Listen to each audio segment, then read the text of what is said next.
दोस्तों शायद ये स्टोरी काफी लंबी हो जाए, आपको अंत तक सुनना पड़े। अक्सर हमारे जहन में अगर एक क्वेश्चन आता है कि हमारे जीवन का सबसे बेहतर दिन क्या होगा या हुआ था लाइफ में, तो शायद इसका आंसर करना हमारे के लिए काफी मुश्किल हो जाए। लेकिन कुछ लोग ऐसे भी हैं जो कि इसका आंसर बड़ा ही प्रॉपर वे में दे सकते हैं। ये क्वेश्चन अगर मेरे से पूछा जाए तो मैं इस क्वेश्चन का आंसर अपन बड़े ही कॉन्फिडेंस के साथ दे सकता हूं। और मैं आपको बताता हूं कि 2010 में यही नॉर्मल दिन था, काफी रूखा था, मौसम में बहुत ज्यादा खुशहाली नहीं दिख रही थी और हम लोग ग्रामीण परिवेश के लोग थे, पेड़ के नीचे बैठ के से गप्पे चल रहे थे हमारे। उसी बीच में किसी को एक कॉल आता है और बात रखी जाती है कि जेएनवी का रिजल्ट निकला है, जवाहर नवोदय विद्यालय का रिजल्ट निकला है। मैं आपको बता दूं कि उस दिन मेरी मम्मी का तबीयत भी खराब था, वो बीमार थी, घर में सोई हुई थी, फीवर वगैरह था, उनको अच्छा फील नहीं कर रही थी। लेकिन जब रिजल्ट की बात आती है तो मेरे साइड सब लोग देखते हैं और एक अच्छी सी मुस्कान के साथ सोचते हैं कि क्या हुआ आपका भाई, आपने भी फॉर्म डाला था। लेकिन दुर्भाग्यवश हुआ क्या कि जो न्यूज़पेपर में रिजल्ट आता था वो न्यूज़पेपर हमारे गांव की कुछ खास लोगों के घर में ही आता था। वो न्यूज़पेपर सब लोग नहीं मंगाते थे। ऐसे में उनके घर कांटेक्ट किया गया और वो न्यूज़पेपर में मेरे रोल नंबर मिलाया गया और वो रोल नंबर एकदम डिक्टो उस 80 लोगों में मेरे रोल नंबर में मिल गए। और आप बिलीव नहीं करोगे, मम्मी के कान में जब ये बात गई वो एकदम ठीक हो चुकी थी, उनको किसी भी प्रकार का कोई तकलीफ नहीं था, उनके चेहरे पे ऊपर से स्माइल था, घर में खुशहाली थी, आसपास के लोगों में भी काफी खुशहाली थी। ये मेरे जीवन का वो दिन है जो मैं कभी भूल नहीं सकता। और मैं क्या, मेरे देखने वाले ये जितने भी जेएनवी के भैया दीदी और मेरे छोटे भाई बहन हैं, ये लोग भी पूरे जीवन भर इस बात को नहीं भूल सकते हैं। जेएनवी मैं हमेशा सोचता हूं कि ये सच में एक ब्लेसिंग है हमारे लिए, एक फीलिंग है, एक आस्था है। ना ही हमें किसी जाति धर्म से जोड़ता है, ना किसी रंग रूप से जोड़ता है। ये एक अपने आप में खुद की एक अपना ऐसा क्षेत्र है जहां पे हर एक आदमी अपने को स्वतंत्र समझता है और सब हर एक आदमी बराबर समझता है। इतना प्यार तो मैंने अपने लाइफ में कहीं देखा ही नहीं। ये 7 साल का ये जो छात्री जीवन होता है हमारे लाइफ का, हमारे आने वाले का 7 जन्म बदल देता है। मैं इस चीज को कॉन्फिडेंस के साथ बोल सकता हूं कि मैंने अभी अपने इस छोटे से लाइफ में जेएनवी जैसा सक्सेसफुल प्रोग्राम नहीं देखा है। और मैं इस प्रोग्राम में जितने लोग भी भागीदार थे, जो इस प्रोग्राम को इनिशिएट किए, मैं उन सभी लोगों को तहे दिल से धन्यवाद बोलना चाहूंगा कि अगर वो स्टार्ट नहीं हुआ होता तो आज हम जैसे कितने बच्चे पैसे के अभाव में इतना अच्छा प्लेटफॉर्म कभी नहीं गेन कर पाते। मैं वाराणसी से हूं, मैं आपको बता दूं कि यहाँ पे जब मेरे छोटे भाई के एडमिशन की बात आई थी तो हम लोग ने सोचा कि क्यों ना उसको सनबीम डीपीएस वगैरह जैसे स्कूल में डाला जाए। आप बिलीव नहीं करोगे, जब हम लोगों ने विजिट किया उतनी अच्छी फैसिलिटीज नहीं थी। जेएनवी जैसा तो कदापि नहीं, क्योंकि जेएनवी तो पूरे इंडिया वाइड जोड़ता है। यहाँ के तो जो कोलैबोरेशन होते हैं, जो स्पोर्ट्स मीटअप होते हैं, जो क्लस्टर मीटअप होते हैं, SG5 वगैरह, ये तो पूरे इंडिया लेवल पे इतना बेहतर तरीके से इसको संजोया गया है कि हम लोग इसको बस जेएनवी का लड़का इस चीज को फील कर सकता है। तो दोस्तों ऐसे में जब हम लोगों ने इस स्कूल में विजिट किया और वहां के इंफ्रास्ट्रक्चर को जाना, वहां की फैसिलिटीज को जाना और उसके बाद जब 1,35,000 रुपए साल के दिमाग में गया, दही हो गया वहां पे, तब समझ में आई कि जेएनवी हमारे लिए कितना ज्यादा इंपॉर्टेंस रखता है। और मैं बता दूं कि 3 या 4 में हम लोग उसमें विजिट किए थे। फाइनली मेरे भाई ने भी तैयारी की और वो भी जेएनवी में दाखिला लिया। ये बात मैं आप तक इसलिए पहुंचाना चाह रहा हूं, ये बातें मैं इसलिए कर रहा हूं क्योंकि जब लास्ट नाइट A4 साइज के पेपर पे किन्हीं 5 या 4 जेएनवी को सैनिक स्कूल बदलने की बात की गई तो मेरा दिमाग घसक गया, मेरा दिमाग घूम गया। मैं एक बात नहीं समझ में आ रही है कि गवर्नमेंट को या सरकार को ये सक्सेसफुल प्रोग्राम के ऊपर उंगली करने की कोई जरूरत नहीं है। मैं हमेशा बोलता हूं कि किसी भी प्रोग्राम को अगर आगे ले जाना है, बढ़ाना है, तो सबसे मस्ट है कि उसकी फंडिंग बढ़ाई जाए। आप तो यार सीधे उस प्रोग्राम को खत्म करने की बात कर रहे हो। गवर्नमेंट की एक और पॉलिसी मैं आपको बताता हूं कि अक्सर क्या होता है, जब गवर्नमेंट कोई इंप्लीमेंट करता है या कोई रिफॉर्म करता है या कोई अमेंडमेंट करता है, कोई बदलाव चाहता है किसी प्रोग्राम में, किसी इनिशिएटिव में, अगर उस पर लोग नहीं बोलते हैं तो गवर्नमेंट क्या सोचती है? गवर्नमेंट सोचती है कि इसका मतलब लोग इससे संतुष्ट हैं और इसको आगे ले जाना चाहिए। आज उन्होंने 4 नवोदय की बात की है, कल वो 40 की करेंगे, फिर वो 400 जेएनवी की बात करेंगे। इससे उनको सिंपल सा फायदा जो नजर आ रहा है वो है इनको, क्योंकि जेएनवी एक ऐसा प्रोग्राम है जहां पे हम लोग बहुत कम पैसे देते हैं या नहीं भी देते हैं। कुछ कैटेगरी के लोग तो बिल्कुल भी नहीं देते हैं, गर्ल्स नहीं देती हैं। मतलब एक छोटा सा रकम जाता है जिसको गवर्नमेंट से कोई मतलब नहीं, ऊपर से गवर्नमेंट को लंबी रकम यहाँ पे फंडिंग के रूप में देनी पड़ती है।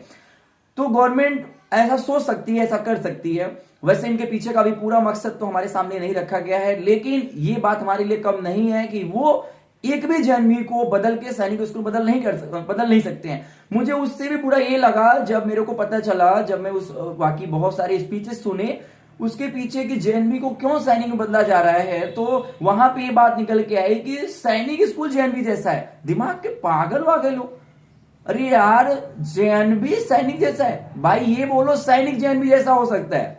जेएनवी अपने आप में जेएनवी है, जवाहर नवोदय विद्यालय अपने आप में नवोदय विद्यालय है, वो किसी जैसा नहीं हो सकता है। लोग उसके जैसा बने, वो अपने आप में परफेक्ट है।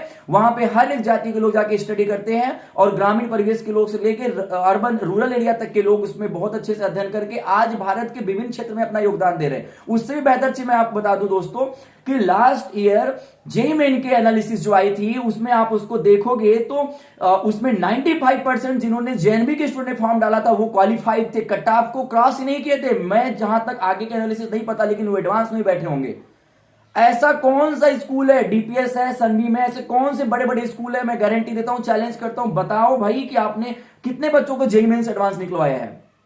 जेएनवी की बात करते हो, जेएनवी के लिए ही बड़े बड़े अमेजॉन, गूगल जैसे बड़े बड़े कंपनियों ने कमेंटमेंट कर रखा है कि इनकी वर्क एफिशिएंसी बहुत ज्यादा होती है, ये हार्ड वर्किंग करते हैं भाई। और आप बात करते हो, आज मैं प्राइवेट कंपनी बाहर में जाए, विदेश बाहर में जाए, मैं अपने देश की बात करता हूं, हमारे देश, इवन ये वीडियो मैं बनारस से शूट कर रहा हूं, यहाँ के आज जो डीएम है हमारे कौशल जी, वो यहाँ के जेएनवी से पढ़े हुए हैं।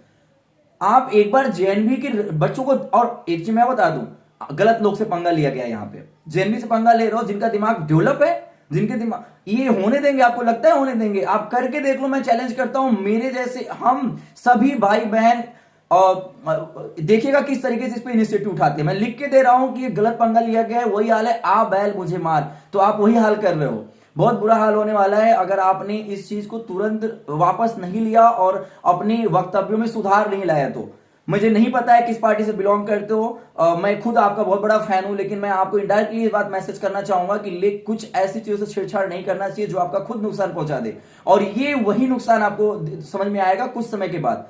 क्योंकि जेएनवी खुद आप बैठ के देखो यार, आप जिस रूरल डेवलपमेंट की प्रॉब्लम बात करते हो, उस रूरल डेवलपमेंट का सबसे ऊपर जो शिखर पे बैठा हुआ है वो जेएनवी है।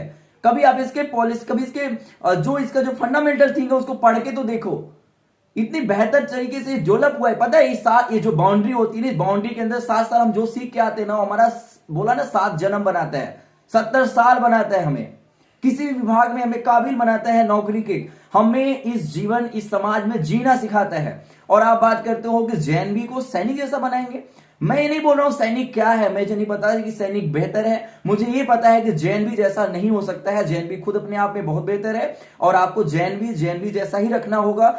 आपको अगर बहुत ज्यादा रिफॉर्म करना है, इसकी फंडिंग को बढ़ाइए, इसके पैसे बढ़ाइए, कपड़े की क्वालिटी बढ़ाइए, भोजन की क्वालिटी बढ़ाइए, स्मार्ट क्लास दीजिए, आप यहां पे स्मार्ट चीजें प्रोवाइड कराइए, लेकिन कतई आप इस जेएनवी के फंडामेंटल चीज से छेड़छाड़ मत कीजिए। इवन मैं तो बोलूंगा यही कलाम जी थे जो जेएनवी में विजिट करके बच्चों को इनिशिएट क्या करते थे। राष्ट्रपति हमारे कलाम जी, जो कि हमारे आइडियल होते थे, कलाम जी यहाँ पे विजिट किए हैं, कई तरह जेएनवी विजिट किए हैं। और आज भी जब मन की बात होती है या फिर आपके जो चिल्ड्रंस डे या फिर टीचर्स डे पे जब आपकी बातें होती हैं, तो उस दिन जेएनवी के बच्चे भी आपके सामने क्वेश्चन पुटअप करते हैं। आपके वो बच्चे कहां जाएंगे आपसे क्वेश्चन पूछने वाले, और आप जेएनवी को बदलने की बात करते हो। अभी तो मैं इस मुद्दे पे बहुत सारे बात बता सकता हूं आपको, लेकिन यही है कि इस वीडियो के माध्यम से मैं आप सभी भाइयों बहनों, बड़े भैया दीदी लोग को यही रिक्वेस्ट करूंगा कि ऐसा नहीं होना चाहिए। हम सबको एक होने का समय आ गया है, हम सभी को ये बोलना चाहिए। मुझे इस बात को बोलने में शर्मिंदगी महसूस हो रही है कि हम अपनी पढ़ाई लिखाई छोड़ के अब हम लोग जेएनवी को बचाने की लड़ाई लड़े, जिसकी कभी उम्मीद नहीं थी। हमें तो ये लगता था कि हम ऐसे स्कूल से पढ़े हैं जिसकी एग्जिस्टेंस जब तक हम जिएंगे वो रहेगा, शायद उसके बाद भी हमारे बच्चे पढ़े, हमारे बच्चे के बच्चे पढ़े और उसके बच्चे इस जेएनवी से पढ़ के अपने जीवन को साकार करें और समाज के लिए कुछ करें। दोस्तों मैं आपको एक चीज बता दूं, ये नो डाउट कि यहाँ पे टीचर्स को भी प्रॉब्लम होगी। बहुत सारे टीचर्स ऐसे हैं जो कि अब वो सोच रहे होंगे कि यार हमारी प्रोफेशन जाएगा और स्टूडेंट्स अब स्ट्राइक करेंगे, वो धरना प्रदर्शन में लग जाएंगे, उनकी पढ़ाई डिस्टर्ब होगी। मैं ये तो थोड़ा सा एक प्रॉब्लम आएगा, लेकिन आई होप कि हम सब लोग साथ में रहेंगे और हम सभी लोग इसके लिए बोलेंगे, आवाज उठाएंगे, जहां भी हो जैसे भी हो वहां से, सोशल मीडिया के माध्यम से। और मैं कोशिश करूंगा कि बहुत जल्द हम लोग एक बड़ा अच्छा सा बड़े बड़े लोगों से मिलें, इसमें जो भी जेएनवी के एल्यूमिनाई जो बड़े लेवल पे हैं उनसे बात किया जाए और इसको एक यूनाइट किया जाए और इस पे हम लोग अपने गवर्नमेंट तक बात पहुंचाएं कि ये गलत डिसीजन है, आपको एक बार एनालिसिस करना चाहिए, उसको देखना चाहिए और इसको फिर से बदल देना चाहिए। सो दोस्तों, मेरा नाम है नीरज कुमार मौर्य, मैं जेएनवी मिर्जापुर से पढ़ा हुआ हूं, मैं बैच 2017 से पास आउट हूं और मुझे इस चीज पे बहुत ही गर्व है कि मैं जेएनवी का स्टूडेंट हूं और मेरे को लाइफ में आज तक अगर गर्व हुआ है तो इसी चीज पे हुआ है। मेरे को बहुत स्माइल आता है जब भी मैं लास्ट टाइम, मेरे को याद है कि मैं उस गेट से जब निकला था तो मैंने दंडवत प्रणाम करके निकला था और मैं सोचा हूं कि लाइफ में जब बन जाऊंगा तो मैं एक बार फिर से वहां जाऊंगा और दंडवत प्रणाम करूंगा। उसने मेरे लाइफ को बदला है। आज मेरे पास जो भी है मैं मानता हूं कि उसमें सबसे ज्यादा योगदान जेएनवी का है। मैं फिर से बोलूंगा कि हमें उस समय वहां पे रखा जाता है जिस समय हमें अपने घर वालों की जरूरत होती है, लेकिन हम लोग बस स्टडी के लिए जेएनवी ज्वाइन करते हैं और हम लोग जेएनवी के माध्यम से इतना आगे जाते हैं। सो गाइज, सो प्लीज आप लोग सपोर्ट कीजिए। भैया, बड़े भैया और दीदी लोग को प्रणाम, छोटों को बहुत सारा प्यार। मिलते हैं नेक्स्ट वीडियो में। और गाइज, हमें यूनाइट होने का समय आ गया है, जेएनवी हमारे लिए सब कुछ है। सो हर हर महादेव, जय श्री कृष्ण, राधे राधे।